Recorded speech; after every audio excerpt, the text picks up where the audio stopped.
ओम सभी को नमस्ते। मंत्रोच्चारण। ओम सहनाववतु सहनौ भुनक्तु सह वीर्यं करवावहै तेजस्विनावधीतमस्तु मा विद्विषावहै। ओम शांति शांति शांति। शतपथ ब्राह्मण की कक्षा संख्या 42 है। पृष्ठ संख्या 145 है। चौथे अध्याय का दूसरा ब्राह्मण चल रहा है। उसके 16 खंड पूरे किए हमने। अग्नि की स्तुति चल रही थी, वो अग्नि की स्तुति को पूरा किया है। उसके बाद आगे प्रसंग प्रारंभ किया जा रहा है। जिन देवताओं को उद्देश्य करके जो सामिधेनी मंत्रों को बोलते हुए जो समिधा स्थापित करते हुए जो हवि दी जा रही है, वो किस प्रकार दी जाती है उसकी चर्चा यहाँ पर की जा रही है। 17वां खंड है अथ यथा देवतम। अथ यथा देवतम, अथ अग्नि स्तुति करने के पश्चात यथा देवतम, जिस क्रम से जैसे देव हैं उन देवों को लेकर के जो हवि दी जाती है उनका आह्वान करते हुए हवि दी जाती है। तो कहा जा रहा है देवान आज्यपान आवह। आज्यपान देवान, जो आज्य रूपी हवि है उसको ग्रहण करने वाले जो देव हैं उन देवों को आवह, आह्वान करो। इति, इस प्रकार से तत्प्रयाज अनुयाजान आवोढ़वै आह। तत् प्रयाज अनुयाजान आवोढ़वै आह। इस प्रकार से प्रयाज और अनुयाज दो प्रकार के मंत्र समूह है जो आपने श्रुत सूत्रों में पढ़ा है। प्रयाज और अनुयाज प्रसिद्ध है, यागों में इनका बहुतायत में इनका प्रयोग होता है। प्रयाज नामक ऋचाएं और अनुयाज नामक ऋचाएं। तो प्रयाज अनुयाजान आवोढ़वै आह। प्रयाज और अनुयाज इन मंत्र समूहों को आवोढ़वै, इनका आह्वान करने के लिए आह कहता है।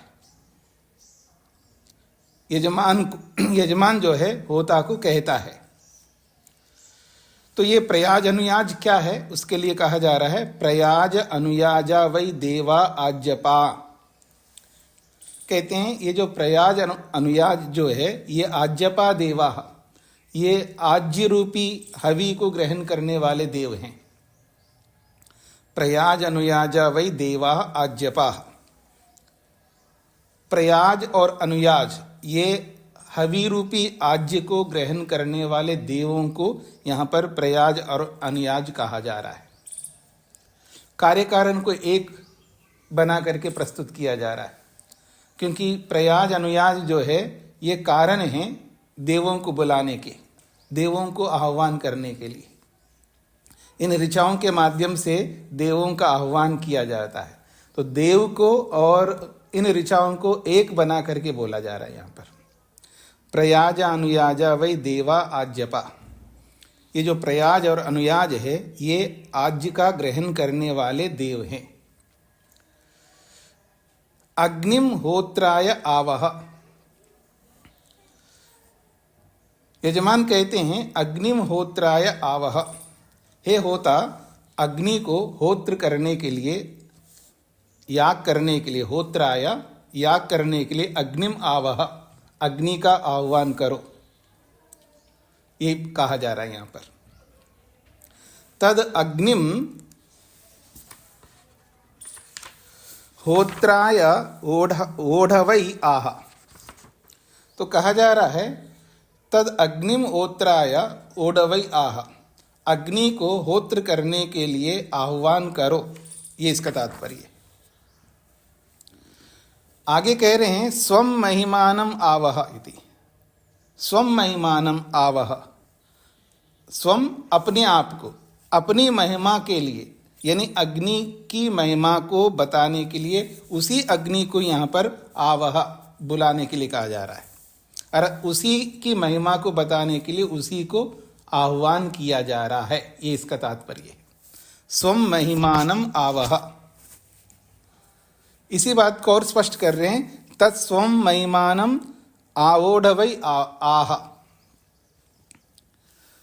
तत्स्वम महिमानम, वह जो अग्नि है, त्वम स्वम महिमानम, अपनी महिमा को, अपनी महिमा को प्रस्तुत करने के लिए आवोढवै आह, उसको बुलाने के लिए यजमान होता को आह कहता है।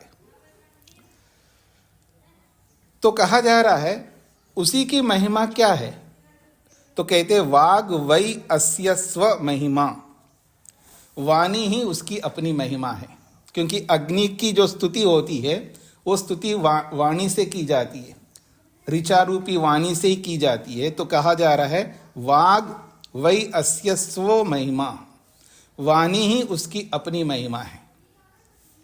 तद वाचम आवोढवै आह, इसलिए उसी वाणी को, उस ऋचा रूपी वाणी को ही बुलाने के लिए आह आह्वान किया जा रहा है।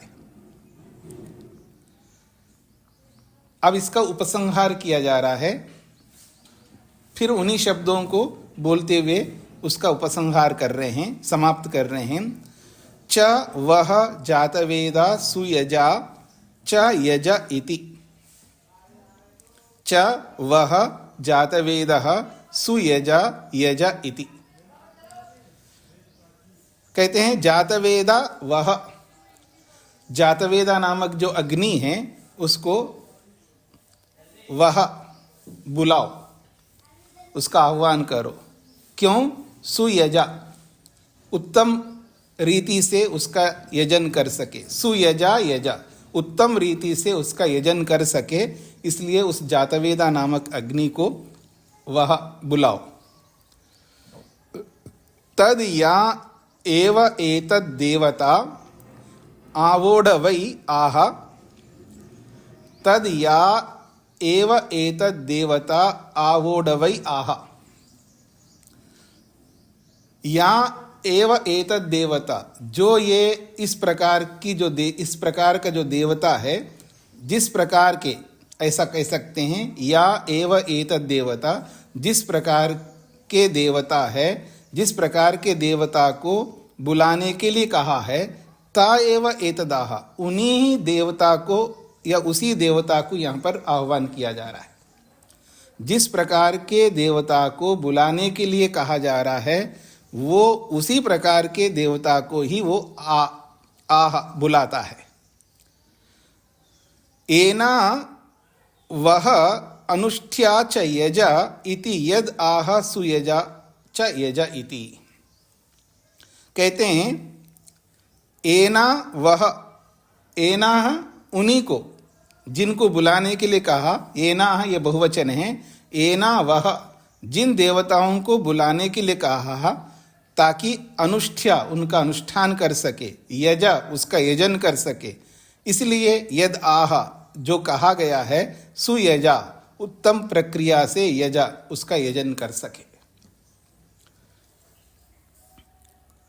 यहाँ पर बीच बीच में बहुत सारे अव्यय शब्द हैं और साथ में उन्हीं वाक्यों को बार बार दोहराया जाता है ताकि उसकी सुदृढ़ता के लिए, उसकी उत्तम प्रक्रिया से उस क्रिया को बिना दोष के कर सके, इसलिए उनको बार बार दोहराया जाता है।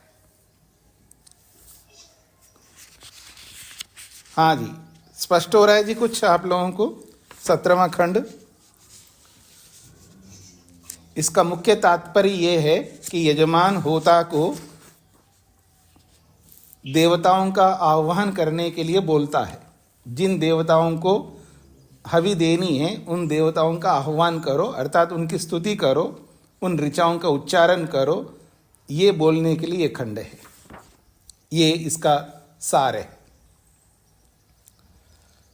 ठीक है जी, मैं आगे बढ़ूं। 18वां खंड, स वै तिष्ठन् अन्वाह। स वै तिष्ठन् अन्वाह, वो जो होता है वो खड़ा होकर के आह्वान करता है। अन्वाह ही एतद् असो अनुवाक्या।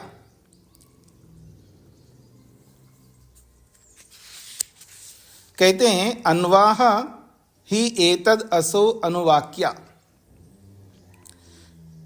ये जो याज्ञा बोल रहा है उस याज्ञा के पीछे पीछे ही उसको बुलाना होता है। जो ऋचा होती है, ऋचाओं का जो समुदाय है याज्ञा, उस याज्ञा के पीछे पीछे ही उसको बोला जाता है। तो अन्वाह ही एतद् असौ, इसी याज्ञा के पीछे ही उसको बोलना होता है। एतद् असौ ही अनुवाक्या, ये जो अनुवाक्या है, याज्ञा है, उसी के पीछे उसको बोलना होता है। तद असौ एतद् भूत्वा अन्वाह। तद असौ एतद् भूत्वा, वो उसी आज्ञा को ध्यान में रख करके, उसी संबंध को ध्यान में रख करके अन्वाह, वो उसका उच्चारण करता है। तस्मात् तिष्ठन् अन्वाह, इसलिए वो खड़े होकर के उस याज्ञा को बोलता है। तो याज्ञा को जब बोलता है तो खड़ा होकर के बोलना होता है, उसकी प्रक्रिया यहाँ पर बताया गया है। स वै तिष्ठन् अन्वाह, वह उस अनुवाक्या नामक जो याज्ञा है उसको खड़े होकर के बोलता है। स वै तिष्ठन् अन्वाह, वह होता उस अनुवाक्या को खड़ा होकर के बोलता है। अन्वाह ही एतद् असो अनुवाक्या, यानी याज्ञा के पीछे उसको अनुवाक्या को बोलना है। अन्वाह ही एतद् असो अनुवाक्या, अनुवाक्या जो है वो याज्ञा नामक जो ऋचा है, उस याज्ञा नामक ऋचा के पीछे पीछे ही उसको बोलना होता है, उस दूसरी ऋचा को। तद असो एव एतद् भूत्वा अन्वाह, इसलिए उस याज्ञा से संबंध करके ही उस अनुवाक्या को वो बोलता है। तस्मात् तिष्ठन् अन्वाह, इसलिए उस अनुवाक्या को जब बोलना होता है तो उसको खड़े होकर के बोलना होता है।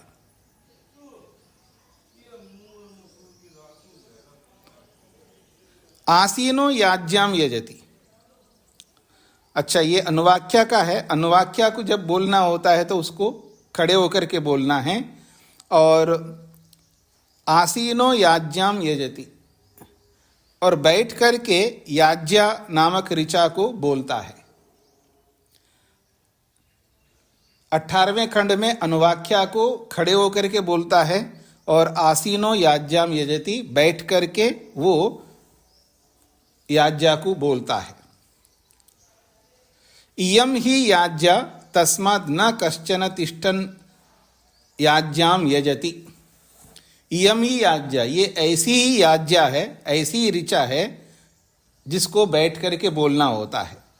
तस्मात्, इसीलिए, न कश्चन, कोई भी ऋत्विक, तिष्ठन्, खड़ा होकर के, याज्ञाम यजति, खड़े होकर के याज्ञा को नहीं बोल सकता। तस्मात् न कश्चन तिष्ठन् याज्ञाम यजति, इसीलिए कोई भी ऋत्विक खड़े होकर के याज्ञा को लेकर के यजन नहीं करता, अर्थात बैठ करके ही करता है। इयम ही याज्ञा तद इयम एव एतद् भूत्वा यजति। इयम ही याज्ञा, ये ऐसी ही याज्ञा है, इसलिए इदम एव एतद् भूत्वा, उसको वैसा ही मान करके यजति, वो यजन करता है। तस्माद् आसीनो याज्ञाम यजति, इसलिए वो बैठ करके ही याज्ञा से यजन करता है। वर्मा जी। नमस्ते स्वामी जी। जी स्वामी जी, वहाँ अगले मंत्र में था कि खड़े खड़े पढ़ रहा है, इसमें बैठ बैठ के, तो थोड़ा सा इसको स्पष्ट कर दीजिए। ऐसा है, किसी किसी आहुति को खड़े होकर के देना होता है और किसी को बैठ करके देना होता है। श्रोत सूत्र में बताया था ना कि कुछ प्रक्रिया ऐसी होती है जिसमें बैठ करके आहुति देनी होती है और कुछ प्रक्रिया ऐसी होती है जिनको खड़ा होकर के देनी होती है। ठीक है जी। तो उसी बात को यहाँ पर बोला जा रहा है कि जो अनुवाक्या जब बोलता है तो उसको खड़े होकर के उस ऋचा को बोलते हुए आहुति देता है, और याज्ञा को जब बोलता है तो बैठ करके बोलता है और बैठ करके उसको बोलते हुए वो आहुति देता है। ये इसका तात्पर्य है। जी स्वामी जी, धन्यवाद। उमा जी। प्रणाम स्वामी जी। जी। इसमें जो इसका हिंदी अर्थ दे रखा है उसमें यम से तो पृथ्वी लोग बता रखा है और असौ से द्यौलोक बता रखा है कि खड़े होकर के द्यौलोक की पड़ता है और पृथ्वी की बैठ करके। उसमें थोड़ा सा फर्क हो गया। उसमें उसका तात्पर्य ये है माता जी कि जो खड़े होकर के जिसको बोल रहा है तो असौ से द्युलोक इसलिए बताया गया, उसकी साम्यता दिखाया जा रहा है। द्युलोक जो है ऊपर है, ऊंचा है। द्युलोक ऊपर है, ऊंचा है, उसके लिए प्रतीक है खड़ा होना। और बैठ कर के जो आहुति दे रहा है वो पृथ्वी के निकट है, पृथ्वी पास में है, तो पृथ्वी का वो प्रतीक है। तो प्रतीक बता रहे हैं वहां पर। व्याख्याकार ने केवल प्रतीक दिखाया है, साम्यता दिखाई है। जी जी। तो ये दूसरा ब्राह्मण समाप्त हो गया जी। हम अगले ब्राह्मण की ओर बढ़ रहे हैं। तीसरा ब्राह्मण, चौथे अध्याय का तीसरा ब्राह्मण है। प्रसंग जो हमारा चल रहा है वो सामिधेनियों का चल रहा है। तो पीछे एक एक मंत्र के माध्यम से जो सामिधेनी मंत्रों को बोलते हुए, ऋचाओं को बोलते हुए समिधा रखनी है, जो हवि देनी है, उसकी चर्चा हुई थी। उसी चर्चा को आगे बढ़ाया जा रहा है। वो जो सामिधेनी 11 मंत्र हैं सामिधेनी के, उन 11 मंत्रों से जो आहुति दी गई है, हवि दी गई है, वो किसको ध्यान में रख करके की गई है वो बताना चाह रहे हैं यहाँ पर। तो वहाँ पर जब हमने पढ़ा है तो वहाँ पर भौतिकता को ध्यान में रख करके बोला था, अर्थात आदि दैविक को लेकर के बताया था। अब यहाँ जो बताया जाएगा उन्हीं सामिदेनियों को लेकर के, ये अध्यात्म को लेकर के बताया जा रहा है। तो आइए तीसरे ब्राह्मण को हम प्रारंभ करते हैं। योह व अग्नि सामिदेनि भी समिद्धा। योह वै अग्नि सामिधेनि भी समिद्धा। जो ऋत्विक निश्चित रूप से सामिधेनि भी, सामिधेनियों के माध्यम से अग्नि समिद्धा, अग्नि को प्रज्वलित करता है। जो ऋत्विक सामिधेनी ऋचाओं से अग्नि को प्रदीप्त करता है, ये इस पहला वाक्य का अर्थ है। तो कहते हैं अतितराम ह वै स इतरस्मात् अग्ने तपति। अतितराम का अर्थ है अत्यधिक, प्रचंड रूप से। अतितराम ह वै सह इतरस्माद् अग्नि। सह वो जो अग्नि है, जिस अग्नि को सामिधेनियों के माध्यम से प्रदीप्त करता है, वह अग्नि, उस अग्नि को सह कहा है। तो सह वो जो अग्नि है जो प्रदीप्त हो रही है, वो अग्नि इतरस्माद् अग्नि, बाकी अग्नियों से। बाकी अग्नि का मतलब है लौकिक अग्नि। 2 प्रकार की अग्नि होती है जी धरती पर, श्रोत सूत्र में आपने पढ़ा है। एक अग्नि है संस्कृत अग्नि है जो यागों में प्रयुक्त होती है, और एक अग्नि होती है जो घरों में हम वैसे चूल्हा जला करके अग्नि जलाते हैं या जंगलों में अग्नि जलाते हैं, वो लौकिक अग्नि कहलाती है। तो कहा जा रहा है सह वो जो सामिधेनियों के माध्यम से जिस अग्नि को समिद्ध प्रदीप्त करता है, वह अग्नि इतरस्मात् अग्नि, बाकी अग्नियों से। अतितराम तपति, अत्यधिक तपता है, अत्यधिक प्रकाशित होता है, ये इसका तात्पर्य है। तो अत्यधिक प्रकाशित होने का मतलब प्रकाश तो चाहे लौकिक अग्नि है वो भी जैसा जलाओगे वैसे वो भी प्रकाशित होगा और ये भी प्रकाशित होगा। फिर ये क्यों कहा जा रहा है बाकी अग्नियों से ये अधिक तपता है? इसका तात्पर्य ये है कि ये हम किसी विशेष प्रयोजन के लिए, स्वर्ग के लिए कहिएगा या अलग अलग प्रयोजन होते हैं, तो किसी विशेष प्रयोजन के लिए सामिधेनी मंत्रों के माध्यम से उस अग्नि को प्रज्वलित कर रहे हैं। तो इसमें ये अत्यधिक प्रकाशित होता का मतलब है उसके माध्यम से हम अत्यधिक प्रकाशित होते हैं, हम अत्यधिक उत्साहित रहते हैं।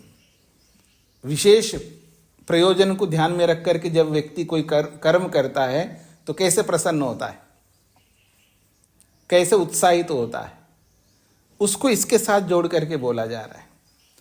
तो वो बाकी अग्नियों से ये अत्यधिक तपता है, इसका तात्पर्य यही लेना है। वो तो तपन तो जैसा लौकिक अग्नि को तपाओ वैसा ही ये तपेगा, लेकिन लौकिक अग्नि को जो तपाया जाता है उसमें उत्तम उत्तम हवी नहीं दी जाती है, केवल लकड़ियों को जला रहे हैं। लेकिन यहाँ पर जब हवी देते हैं, आज्य देते हैं या जो अलग अलग हवी देते हैं, तो उस अग्नि और इस अग्नि में कुछ तो अंतर होगा, और उस कुछ अंतर के साथ साथ स्वयं का लक्ष्य उद्देश्य भी सामने रखो तो निश्चित रूप से लौकिक अग्नि की अपेक्षा से ये अग्नि अधिक उत्तम ढंग से प्रकाशित रहेगा, स्वच्छ रूप से प्रकाशित रहेगा। ये इसका तात्पर्य है। इसलिए कहा जा रहा है अनवदृश्यो ही भवति अनवमृष्यः, दो विशेषण दिया है। वो जो अग्नि प्रज्वलित होती है वो किस तरह प्रज्वलित होती है तो उसके दो विशेषण दिया है। अनवदृश्यः ही भवति, वो अनवदृश्य होती है, अर्थात उसका जो पराक्रम है, उसका जो तेज है, उस तेज को, उसके पराक्रम को कोई रोक नहीं सकता। और अनवमृष्यः भवति, और वो उसका स्पर्श नहीं कर सकता, उसको कोई बुझा नहीं सकता, इसका ये तात्पर्य है। उसको कोई बुझा नहीं सकता, उसको कोई स्पर्श नहीं कर सकता, ये अनवमृष्य का अर्थ है। मतलब ऐसी अग्नि है, ऐसा तप रहा है जिसका उल्लंघन, अनवदृश्य, जिसका उल्लंघन नहीं कर सकता और जिसको दबा नहीं सकता, जिसको बुझा नहीं सकता, ऐसी अग्नि है।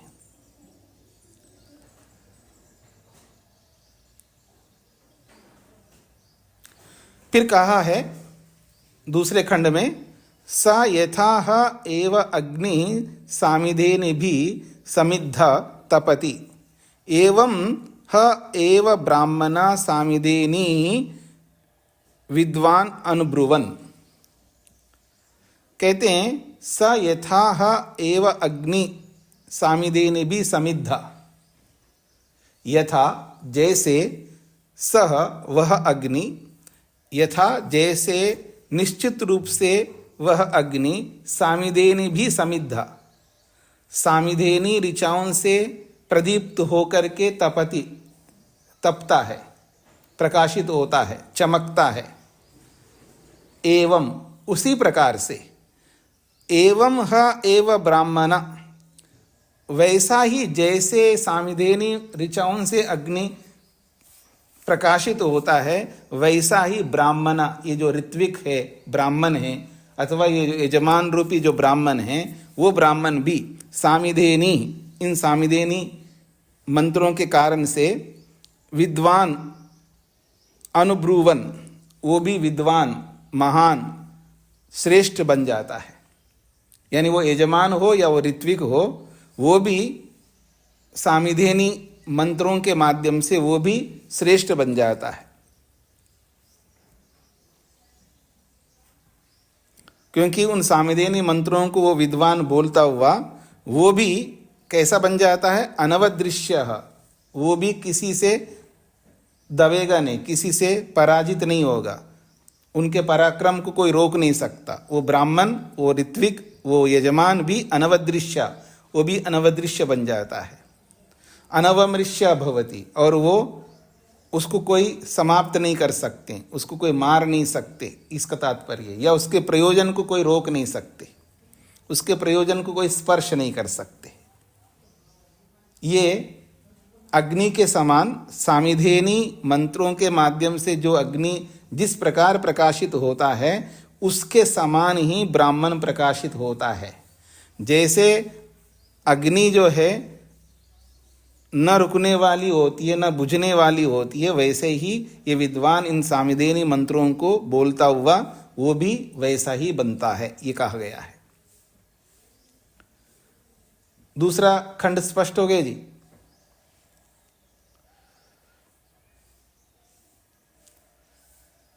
यथा को सबसे पहले लाओ, अन्वय करिए। यथा स एव अग्नि सामिधेनि भी समिद्ध तपति, जैसे वह अग्नि सामिधेनी ऋचाओं के माध्यम से समिद्ध प्रदीप्त होकर तपति चमकता है, उत्तम रीति से तपता है। एवं इसी प्रकार से एवं ह एव ब्राह्मण, वैसा ही ये ब्राह्मण, चाहे वो ऋत्विक ब्राह्मण हो या यजमान रूपी ब्राह्मण हो, वो भी सामिधेनी मंत्रों को अनुब्रुवन बोलता हुआ वो विद्वान, वो ब्राह्मण तपति, वो भी तपता है। और वो ऐसा तपता है अनवदृश्य, फिर वो अनवदृश्य बन जाता है, अर्थात वो उसका पराक्रम कोई रोक नहीं सकता, उसकी उन्नति को कोई रोक नहीं सकता। अनवमृश्य भवति, और उसके लक्ष्य को कोई छू नहीं सकता, रोक नहीं सकता। ये इसका तात्पर्य है। हाँ जी, स्पष्ट हो गए जी आप लोगों को? आगे बढ़ रहा हूं मैं। शत्रुंजय जी। स्वामी जी, यहाँ पे जो लक्ष्य है वो आध्यात्मिक लक्ष्य को ही लिया जाएगा या और कोई भौतिक लक्ष्य के बारे में भी ये कथन सिद्ध और सही माना जाए? वैसे आध्यात्मिक लक्ष्य को ही रखा जाता है। यज्ञों के माध्यम से भौतिक पदार्थों को समझते हुए अपने प्रयोजन को सिद्ध करने के लिए याग करते हैं, स्वर्ग की कामना से याग करते हैं, तो आध्यात्मिक लक्ष्य ही रहता है। बाकी समझना तो सृष्टि को रहता ही है, सृष्टि को समझते हुए अपने प्रयोजन को पूरा करना होता है। क्योंकि याग का लक्ष्य भौतिक प्रयोजन नहीं होते हैं, स्वर्ग का ही प्रयोजन होते हैं। समस्त यागों का लक्ष्य स्वर्ग ही होता है। जैसा कि श्रोत सूत्र में बताया है कि साक्षात सीधा सीधा तो यागों का लक्ष्य बताया गया था वहाँ पर, स्वर्ग कामो यजेत आदि, पर एक सूत्र ऐसा आया है कि वहाँ ये बताया कि जहाँ कहीं याग में ये पता नहीं लग रहा हो आपको कि इस याग का प्रयोजन क्या है, तो उन्होंने कहा आप आंख मीच करके स्वर्ग के लिए ही मान लेना। तो जितने भी याग होते हैं स्वर्ग को ध्यान में रख करके किए जाते हैं, पर उनको करते हुए भौतिक संसार को समझा जा सकता है, वो गौण है। उनको समझते हुए ही प्रयोजन को पूरा किया जाता है, पर प्रयोजन आध्यात्मिक है जी। तीसरा खंड प्रारंभ कर रहा हूं जी। सो अन्वाह। अब वो जो होता है, अब वो कहता है, बोलता है उन मंत्रों को। और कहां से प्रारंभ करता है? प्रा शब्द से प्रारंभ कर रहा है। प्रवह पीछे आपने देखा था ना, एक तो आ से आरंभ होता है और एक प्रा से प्रारंभ होता है। याद आ रहा है आप सबको?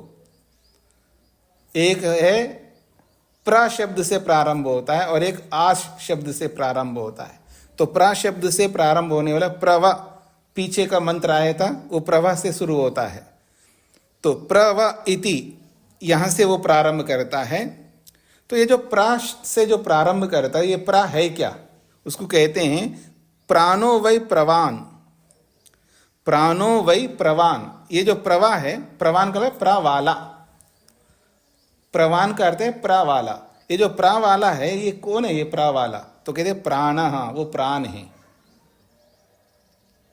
प्राणम एव एतया समिंधे, वास्तव में वो व्यक्ति प्राण को ही इस ऋचा के माध्यम से समिंधे प्रदीप्त करता है। आध्यात्मिक अर्थ दे रहे हैं जी, यहां समझने का प्रयत्न करिए। बाहर जो अग्नि को प्रदीप्त कर रहा है, और वो किस मंत्र से? प्रवा वाले मंत्र से। आप पीछे देखेंगे प्रवा वाला मंत्र,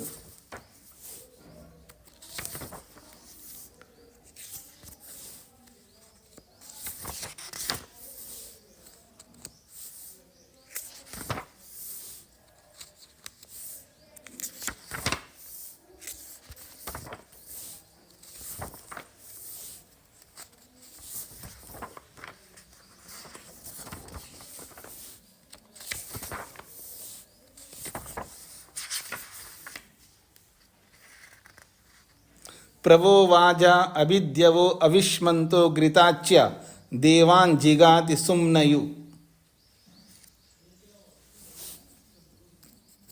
प्रथम ब्राह्मण का 7वां खंड है।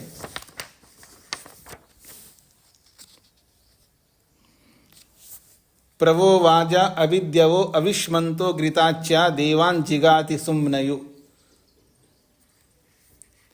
तो यहां प्रवो वाजा यहां से शुरू हो रहा है ना, उसी प्रवा को यहां पर संकेत के रूप में लिखा है इस तीसरे खंड में। प्रवाह प्रवाह इति अर्थात प्रवो वाजा अभिद्यवो, इस ऋचा के माध्यम से वो प्रारंभ करता है। तो यहां पर प्रवो जो मंत्र है, इसमें प्रा का अर्थ क्या है?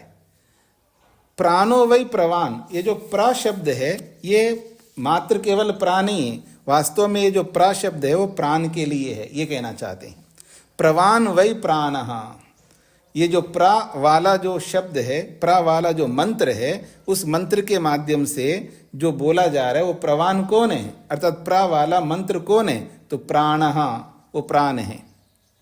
प्राणम एव एतया समिंदे, वास्तव में एतया इस ऋचा के माध्यम से प्रवो वाजा अभिद्यवे वाली ऋचा से, एतया इस ऋचा से प्राणम एव समिंदे, वो वास्तव में प्राण को ही प्रदीप्त करता है।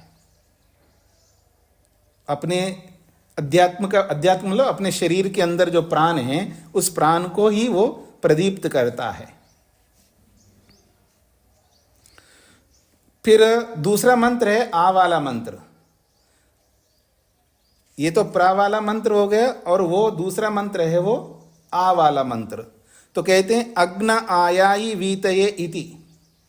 अग्न आयाई वीतये दूसरा मंत्र था, इसमें आ वाला मंत्र है।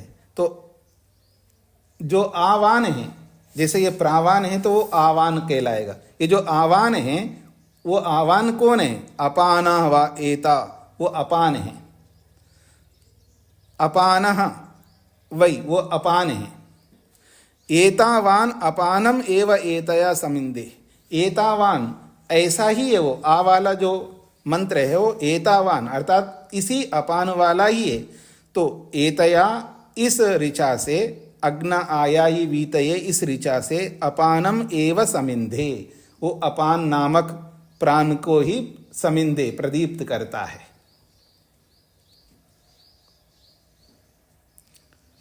दो मंत्र हो गए जी। तीसरा मंत्र बृहच्छोच्छा यविष्ठय, बृहच्छोचा यविष्ठ्या, ये जो मंत्र है, ये जो ऋचा है, इस ऋचा को बोल करके क्या करता है?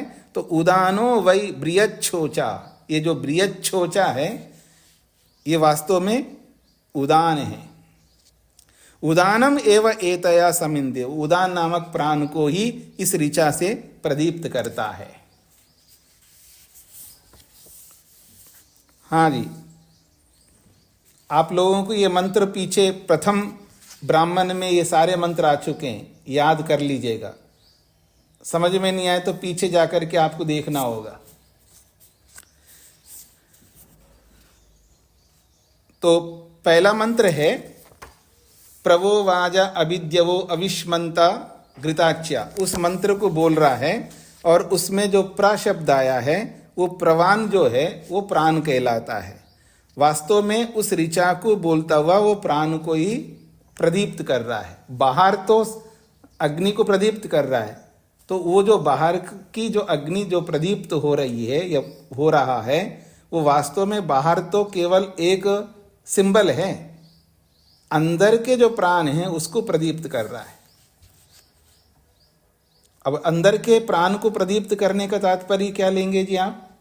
अंदर का प्राण प्रदीप्त होने का मतलब है वो सुचारू रूप से काम करें।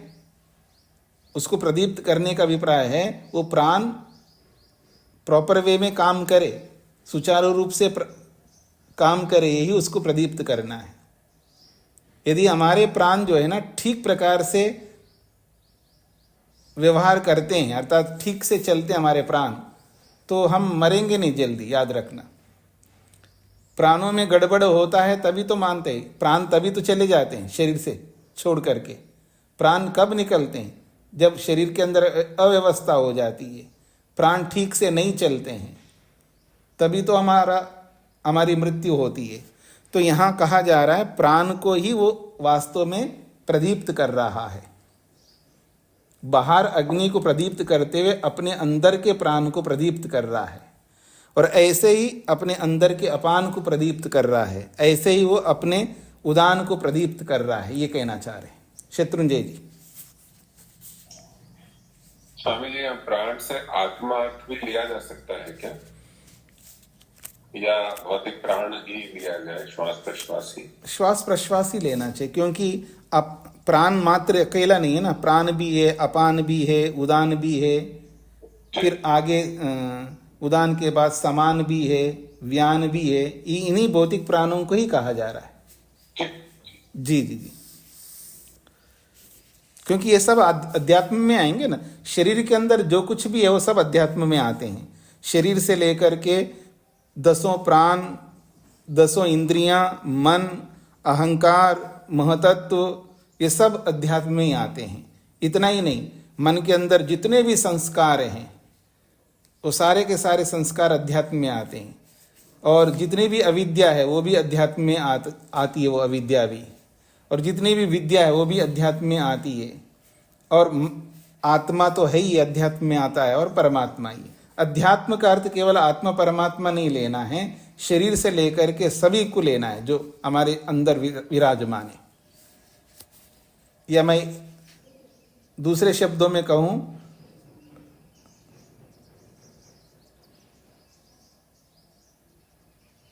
कि शरीर, स्थूल शरीर तो है ही, स्थूल शरीर के अलावा 5 तन्मात्राएं हैं, 5 ज्ञानेंद्रियां, 5 कर्मेंद्रियां 15, और 1 मन 11, अहंकार 12, महतत्व 13, और आत्मा परमात्मा 15। ये 15 तत्व जो है अध्यात्म में आते हैं जी। सत्वर स्तंभ को भौतिक में ले लीजिएगा और पंचमहाभूतों को भौतिक में ले लीजिएगा, और ये जो सूर्य चंद्र आदि ये सब भौतिक में ले लीजिएगा। भौतिक में और आदिदैविक में ले सकते हैं, तो आदिदैविक और भौतिक ये सब ले सकते हैं आप उसमें, और भौतिक में दूसरे प्राणियों को भी ले सकते हो आप। वैसे विशेषकर भौतिक में जो है जड़ पदार्थों को लिया जाता है, और दैविक में भी जड़ पदार्थों को लिया जाता है। तो दैविक में जो दिखाई देने वाले, चाहे वो बादल है या आंधी है, तूफान है, ये सब आदि दैविक में लेंगे, दैविक शब्द से आप ले सकते हैं। तो 15 तत्व हैं जी जिनको हम आध्यात्म में लेते हैं। आज आप इसको गांठ बांध लीजिएगा मन के अंदर। अध्यात्म में केवल आत्मा परमात्मा नहीं आते हैं, 15 तत्व हैं। वैसे तो ज़्यादा है, संस्कारों को ले सकते हैं, मन के अंदर जो कुछ भी हो सब अध्यात्म में आ जाएगा। तो मुख्य रूप से 15 तत्व हो गए, 5 तन्मात्राएं, 5 ज्ञानेंद्रियां, 5 कर्मेंद्रियां, ये नहीं 15 नहीं, ज़्यादा है जी, 15 तो यही हो रहे हैं। 5 ज्ञानेंद्रियां, 5 कर्मेंद्रियां, 5 तन्मात्राएं, 15 तो ये हो गया, 16 जो है मन, 17 जो है अहंकार, 18 जो है महतत्व, और फिर आत्मा परमात्मा 20 हो रहे हैं जी, 20 हो रहे हैं। ठीक स्वामी जी, 20 ही कह रहा था मैं। हाँ जी, हाँ 20 हो रहे हैं जी। ये सब अध्यात्म में आ जाते हैं। तो अध्यात्म का मतलब 20 तत्व, मोटे मोटे, सूक्ष्मता से और बढ़ जाएंगे आपके।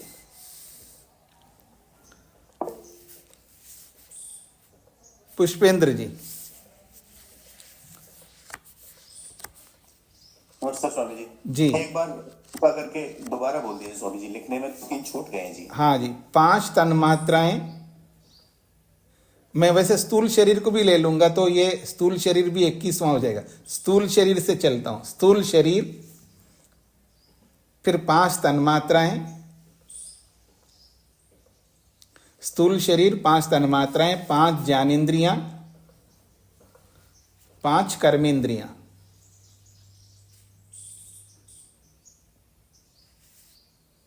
16 हो गए शरीर के साथ में। मन 17, अहंकार 18, महतत्व 19, जीवात्मा परमात्मा 21। और कुछ छूट गए तो आप बता सकते हो जी, कोई। शत्रुंजय जी। स्वामी जी, मन से मन बुद्धि चित्त तीनों को एक मन के नाम से गिनाया जा रहा है। हाँ जी, हाँ जी, तीनों के एक ही नाम से गिनाया जा रहा है। जी। आप, ये अलग बात है कि मन के अंदर जैसे संस्कार है उनको भी अध्यात्म में लिया जाता है। तो वो ये 21 हो गए, तो संस्कारों को एक तत्व मान करके चलेंगे तो 22 हो जाएंगे। हाँ जी, प्रेम जी को क्या कहना है? स्वामी जी, आप अभी सूक्ष्म शरीर भी कह रहे थे।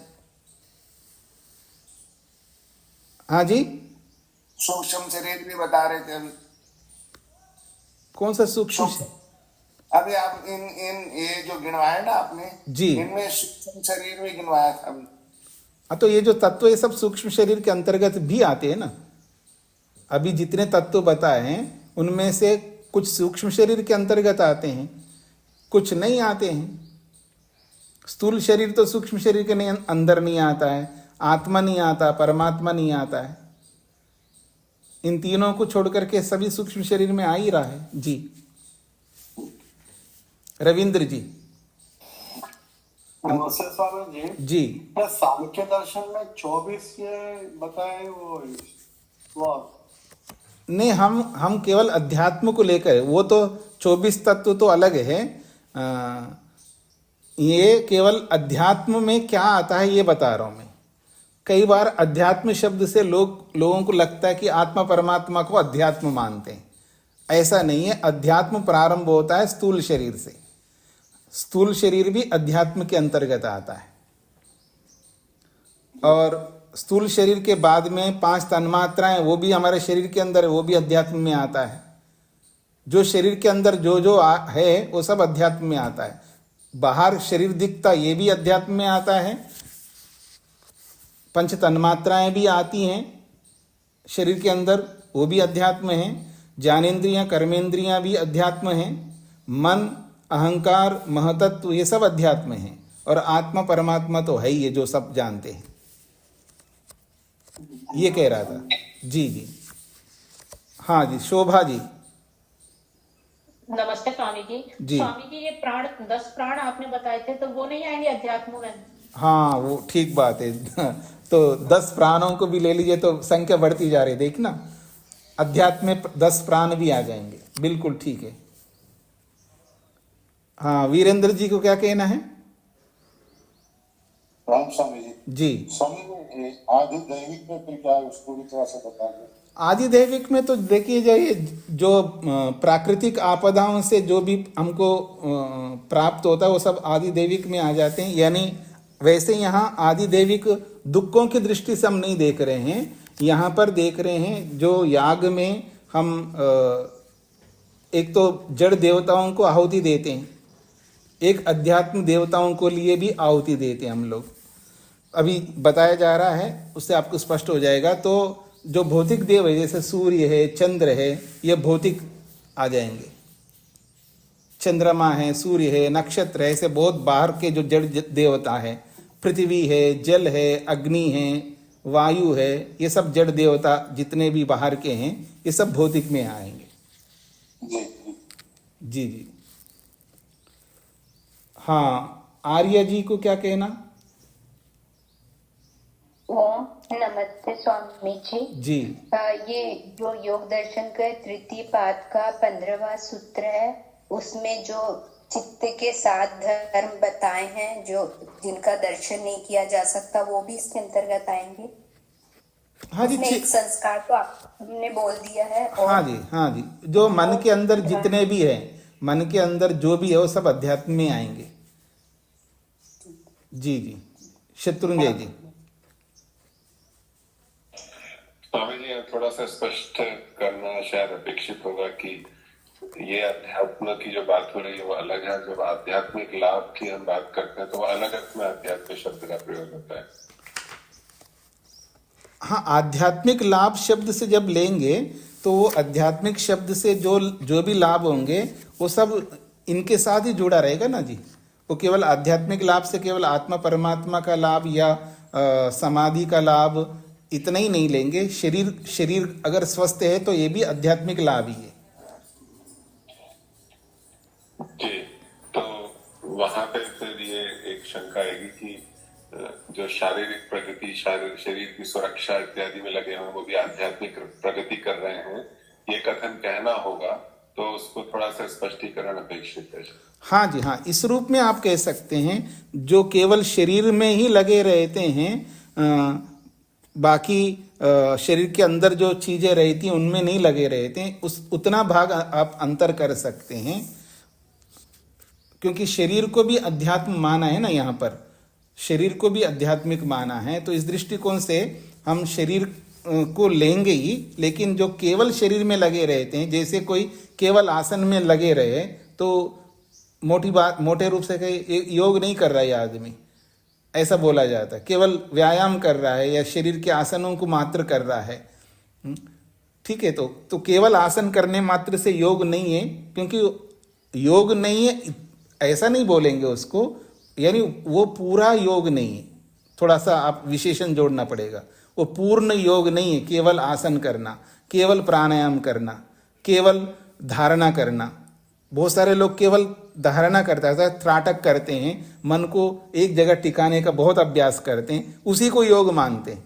तो केवल वो योग नहीं है, तो केवल शब्द को आपको जोड़ना होगा। ऐसे केवल शरीर में जो लगा रहता है इतना ही वो अध्यात्म नहीं है। अध्यात्म तो बहुत बड़ा है। शत्रुंजय जी। जी जी। तो और किसी को कुछ रह गया तो पूछ सकते हैं जी, अध्यात्म को लेकर के, क्योंकि अध्यात्म जो है बहुत व्यापक है। आध्यात्मिक लाभ भी बहुत व्यापक है। आध्यात्म को लेकर के किसी को और कोई शंका हो और ये भी आ सकता है हमसे जो छूट गया हो, तो आप बता सकते हैं। मैं ये नहीं प्रतिज्ञा की है कि इतने ही होते हैं, और भी हो सकते हैं, तो आप बता दीजिएगा, उसको भी मान लेंगे। पाठ को हम ज़्यादा ना करके आपको और कुछ समझ में आ रहा हो तो पूछ सकते हैं। पुष्पलता जी। स्वामी जी नमस्ते। इसमें लिंग और अलिंग को नहीं लेंगे अध्यात्म? देखिए, लिंग तो ले लिया ना, महतत्व को। अच्छा, अलिंग? अलिंग तो कारण है, वो तो सबके लिए कारण है। अच्छा, क्योंकि वो इसमें ना लेकर के, वो तो बाहर ही है ना, मतलब वो सबका कारण है, इसलिए उसको बाहर रख रहा हूं मैं। जी जी। प्रेम जी। स्वामी जी, आजकल लोग जो पार्कों में बैठ के या विभिन्न संस्थाओं में बैठ के लोगों को कहते जी मेडिटेशन करो, आंख बंद करके सांस पे ध्यान दो, नाक पे ध्यान दो या किसी अंग पे ध्यान दो, वो उसको क्या कहोगे? वो भी योग का अंग है। केवल वो ही योग नहीं है। अभी तो बताया था ना, केवल ध्यान ही योग है ऐसा नहीं है ना। सबको मिलाकर के वो परिपूर्ण योग कहलाता है ना। योग के जो 8 अंगों को पूरा जब हम करेंगे वो परिपूर्ण योग है, वो पूर्ण योग है। और उस पूर्ण योग का कोई एक एक अंश का पालन करता है तो उतने मात्र से वो योग पूर्ण नहीं है, केवल वो ही योग नहीं है, उसके साथ में हमको बहुत कुछ जोड़ना है। वो भी एक विधि है ना। अगर मान लीजिए सांस पर ध्यान दे रहा है तो अपने मन को सांसों पे एकाग्र कर रहा है, वो भी एक उपलब्धि है, केवल वो ही योग नहीं है। बस इतना मैं कहना चाह रहा हूँ। लेकिन स्वामी जी वो तो योग के नाम पे लोगों को भटकाते मेडिटेशन से ऐसे। देखिए वो अलग बात हो गई, भटकाते हम लोग भी होते होंगे ना, हम लोग भी भटकाते होंगे, तो भटकाना तो उसको छोड़ देते हम लोग। बस इतना ही समझ लो कि केवल वो योग नहीं है, वो भी योग का अंग है, ठीक है, ऐसे समझ लीजिएगा। क्योंकि वो धारणा करवाता है कोई व्यक्ति, तो आप ये नहीं कह सकते कि वो योग नहीं है। हाँ, ये अलग बात है, कोई बाहर धारणा करवा रहा हो तो धारणा के लिए उपाय मान लो। कई बार क्या होता है कि योग के लिए योग है, जैसे मान लीजिए कोई शरीर को स्वस्थ करने के लिए अलग अलग आसन करवाता है, श्वसन क्रियाएं करवाता है, वो योग का पूरक अंग है, यानी योग को पूर्ण करने वाला है। उसके बिना योग नहीं हो सकता। वो करोगे तो स्वस्थ रहोगे, फिर योग करोगे। तो योग के पूरक अंगों को भी परंपरा से आप मान लो तो कोई आपत्ति नहीं है। उसको बिल्कुल, कई बार हम लोग जो है ना अति में चले जाते हैं, अति में नहीं चले जाना है, उसको थोड़ा समझना है, उसके आगे पीछे भाव को समझना है। मतलब वो बिल्कुल पाप नहीं कर रहा है व्यक्ति, बस इतना है कि वो पूरक, योग के पूरक अंगों को वो अपना रहा है। अच्छी बात है, होना चाहिए, बस इस रूप में देखना है आपको। वेद प्रिया जी। स्वामी जी, जब किसी व्यक्ति विशेष को कहा जाता है कि आध्यात्मिक है ये व्यक्ति, तो उसमें क्या क्या आएगा, उसके अंतर्गत क्या क्या लिया जाता है? हाँ, अधिकांश जो अध्यात्म के विषयों को अपनाता है ना, उसको कह सकते हैं। जैसे हम लोग, मैं उदाहरण देता हूँ, किसी को हम धार्मिक कहते हैं, क्या वो पूर्ण रूप से धार्मिक है? अपेक्षा से ही धार्मिक है, वो दूसरों की अपेक्षा से धार्मिक है, यानी धर्म के अधिकांश कर्मों को करता है, तो उसको हम धार्मिक बोलते हैं। यह मुख्य मुख्य कर्मों को करता है अध्यात्म के, इसलिए उसको धर्म के मुख्य मुख्य कार्यों को करता है, तो उसको धार्मिक कहते हैं। और जिसको हम अधार्मिक कहते हैं, क्या वो पूर्ण रूप से धार्मिक है? जो अधर्म के जो मुख्य मुख्य कर्म करता है, इसलिए उसको अधार्मिक कहते हैं। तो ठीक इसी प्रकार से आध्यात्मिक किसी को हम कह रहे हैं तो अध्यात्म के जो मुख्य मुख्य कर्मों को करता है, इसलिए उसको आध्यात्मिक बोल सकते हैं। जी वीरेंद्र जी। इसी सब्जेक्ट में है, लेकिन गीता में ऐसा पूछ सकता हूँ? हाँ, बोलिएगा।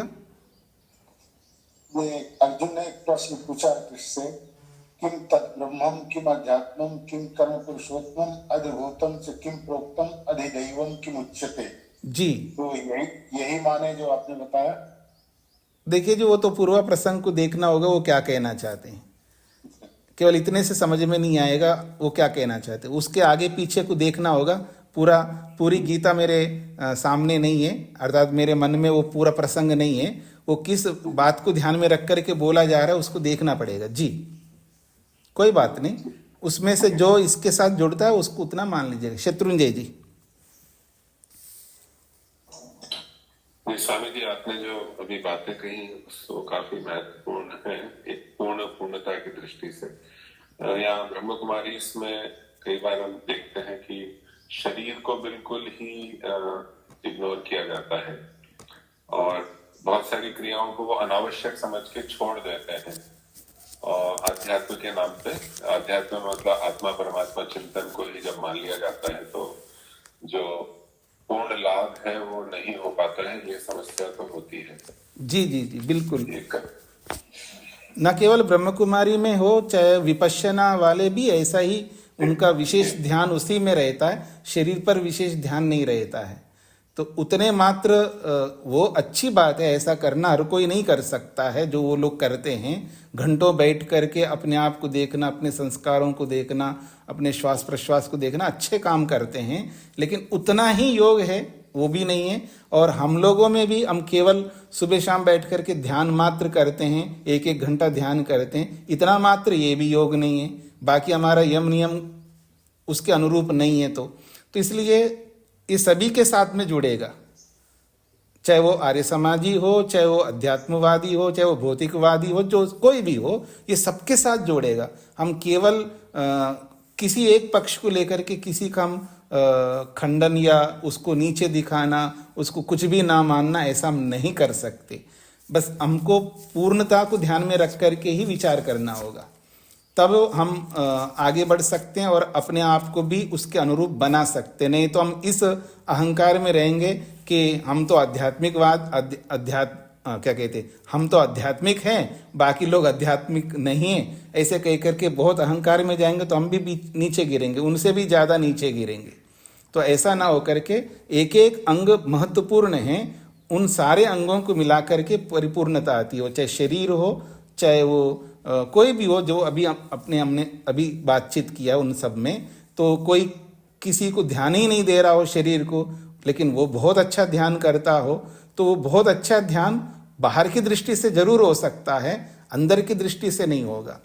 कोई बहुत अच्छा हवन करता है, बहुत अच्छी संध्या करता है और इस तरह का करता है बैठ करके, तो अच्छी वो बोलता भी है मेरा ध्यान अच्छा लगा, मेरी संध्या अच्छी होती है।